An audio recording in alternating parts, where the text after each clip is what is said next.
आप देख रहे हैं न्यूज इंडिया टीवी, आपकी आवाज आपके साथ।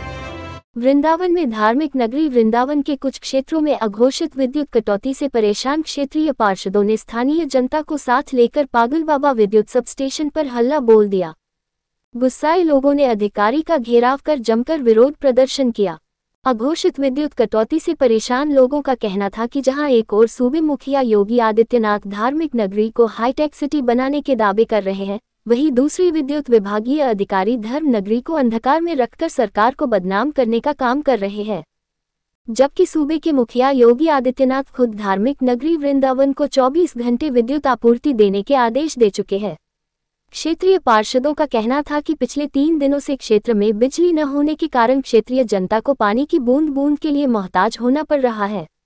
विद्युत अधिकारी उनकी समस्याओं को दूर करने बजाय फोन भी नहीं उठा रहे हैं, जिससे मजबूर होकर उन्हें आज ये कदम उठाना पड़ा है। न्यूज इंडिया टीवी से धर्मेंद्र कुमार की रिपोर्ट वृंदावन से। क्या नाम है आपका? मेरा नाम प्रिया शर्मा है। आज आप यहाँ आई हैं, प्रदर्शन कर रही हैं, क्या कहेंगी? मैं यही कहूँगी कि सरकार को कि ये बताइए, ये इतना बड़ा टूरिस्ट एरिया है, इतनी बड़ी इकोनॉमी चलती है यहाँ से, यहाँ के लोगों का जीवन केवल और केवल टूरिस्ट पे है। यहाँ के टूरिस्ट आते गाली दे के जाते कि हम दोबारा यहाँ पे कभी आएंगे नहीं। इतनी गंदी व्यवस्था। ये बताइए, अगर यहाँ टूरिस्टों ने आना बंद कर दिया तो यहाँ के लोग भूखे मर जाएंगे, यहाँ का पूरा समाज भूखा मर जाएगा, क्योंकि यहाँ कोई ना फैक्ट्री है, ना वो है, ना कोई किसी तरीके की कोई इकोनॉमी नहीं है। केवल टूरिस्टों पे ये प्लेस चलता है और 4-4 दिन हो जाते हैं, लाइट नहीं आती है, कंप्लेन करो तो सुनते नहीं है। और बस एक मांग है, कॉरिडोर बनाओ, कॉरिडोर बनाओ। अरे कॉरिडोर बनाओ, किस बात का कॉरिडोर? जब बिजली नहीं आ रही तो कॉरिडोर में क्या खाक बना के करोगे? कॉरिडोर बना के, हाँ, कॉरिडोर बनाने के लिए पैसे हैं, बिजली ठीक करने के लिए पैसे नहीं है। जो यहाँ की कॉरिडोर क्यों बनना है? बाहर से लोग आए और पैसे मिले सरकार को, हाँ। और यहाँ के लोग मर रहे हैं, यहाँ के लोग मर रहे हैं। आपने इसकी शिकायत की थी कभी? कई बार की। कंट्रोल रूम में गए थे, तब उन्होंने क्या बोला कि अरे 2 पैसे के लोग हैं, बस इनको मुंह चढ़ाना आ जाता है, चले जाते हैं। अरे हम किससे कहें? 2 पैसे के लोगों, 4 पैसे के बिल हम भरते हैं, हमारे बिल से तुम्हारा बिजली घर चल रहा है। सबसे बड़ी लापरवाही अधिकारी की। सरकार हमारी पूरी संवेदनशील है, हर तरीके से हर ब्रजवासी, हर वृंदावनवासी के लिए तैयार है, लेकिन जो बिजली विभाग के भ्रष्ट अधिकारी हैं, जिन्होंने भ्रष्टता की चरम सीमा को पार कर दिया है, पिछले करीब 1 महीने से लगातार बिजली इतनी खराब स्थिति में है कि लोग इतना परेशान हो चुके हैं, ना दिन में सो पा रहे, ना रात में सो पा रहे, ना कुछ कर पा रहे। बिजली विभाग के अधिकारी एक्सीएन, एसडीओ, जेई कोई फोन नहीं उठाते। आप उनको लगातार फोन करेंगे, लगातार फोन करने के बाद भी फोन नहीं उठाते। आज उसी को देखते हुए जनता इतनी परेशान है, त्रस्त जनता होकर आज बिजली विभाग का घेराव कर रही है। उसके बावजूद भी आज देख लीजिए कि बिजली विभाग का एक भी अधिकारी, एक भी कर्मचारी विभाग में नहीं है। अब आप देख सकते हैं, बता सकते हैं कि बिजली विभाग की कितनी हालत खराब है। ये सरकार की मंशा को खराब अनुरूप काम नहीं कर रहे। इनको मैं यही समझाना चाहूंगा, या तो ये खुद सुधर जाए, नहीं तो वृंदावन के भाजपा नेता, भाजपा कार्यकर्ता, वृंदावन की जनता इनको मुंह तोड़ जवाब देने के लिए तैयार है।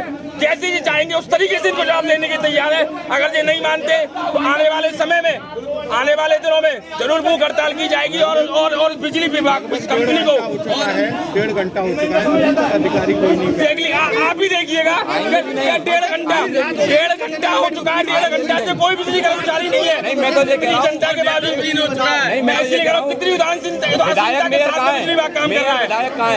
इसलिए मैं बिजली विभाग को चेताने की कोशिश चेता रहा हूँ कि या तो आप सुधर जाए, नहीं तो वही जनता है। जो कि वृंदावन एक धार्मिक नगरी है, लाखों पर्यटन वृंदावन में प्रतिदिन आते हैं और उनके वो गर्मी में सो नहीं पा रही, यहाँ की जनता नहीं सो पा रही है ऐसी गर्मी में, भीषण गर्मी में।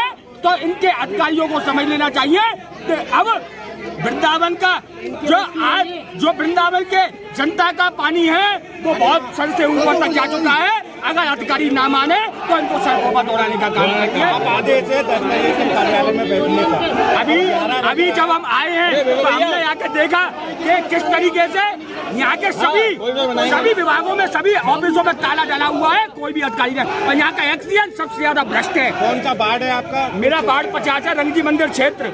यहाँ से जो पागल बाबा जो मेन स्टेशन और रंगजी दोनों ही जगह की स्थिति खराब है। तो आज हम एक्सीएन का घेराव करने आए थे। एक्सीएन आज नाराज आते हैं और सबसे ज्यादा बेकार एक्सीजन अगर कोई आया है तो ये एक्सीजन आया है, जिसको कोई मतलब नहीं है। सीओजी नंबर उठते हैं या नहीं? कोई सीओजी नंबर नहीं उठता है। जनता पार्षदों को फोन करती है, पार्षद फोन करते हैं तो पार्षदों के फोन नहीं उठते हैं, तो आम जनता के क्या उठते होंगे, यहाँ से सोचना चाहिए। वृंदावन की जनता को मरने के लिए पहली बार बीजेपी के पार्षद आ जाए हैं, हम इनका सम्मान करते हैं, जनता के हित में बाहर आए थे।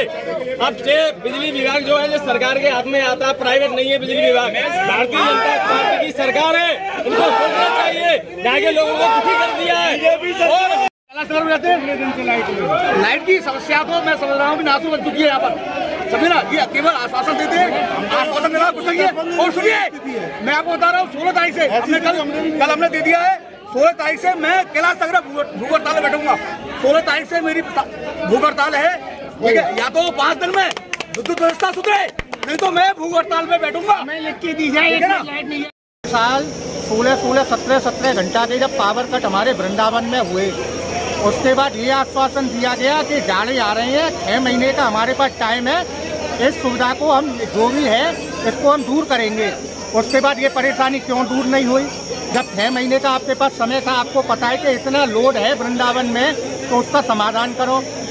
पार्षद से लेके MP तक और मुख्यमंत्री तक पूरी लॉबी बीजेपी की, बिल्कुल कोई सुनवाई नहीं हो रही। 5 दिन से भाई साहब पूरी रात भर लाइट नहीं आ रही, बच्चे परेशान हो रहे हैं, बीमार हो रहे हैं, भेदभाव हो रहा है। चैतन्य बिहार में चलेगा, जितने गेस्ट हाउस हैं सब जगह फर्स्ट क्लास लाइट आ रही है। ऐसा ये क्यों हो रहा है पूरे वृंदावन की तरफ? कॉरिडोर पे फोकस करके भाई साहब इनको इनकम देखनी है, बाकी और वृंदावन की जन बिल्कुल मर जाए, इनको कोई मतलब नहीं है।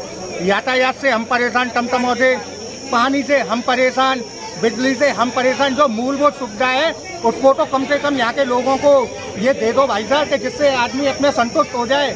अपने बच्चों को पूरी रात नहीं सो पाते, सुबह काम धंधे पे कैसे जाएंगे? देखिए, प्राय देखा जाता है कि मूलभूत समस्याएं वो सरकार दूर नहीं कर पा रही है, जैसे पानी, बिजली, यही सफाई, यातायात, यही तो चीज चाहती है। हमको ये नहीं चाहिए कि गवर्नमेंट का कोई भी एम्प्लॉय हमारे पास 24 घंटे रहे, हमको नहीं चाहिए। जो मूलभूत सुविधा है, सफाई है, पानी है, यातायात है, बिजली है, ये चीज तो हम लोगों को मिलनी चाहिए।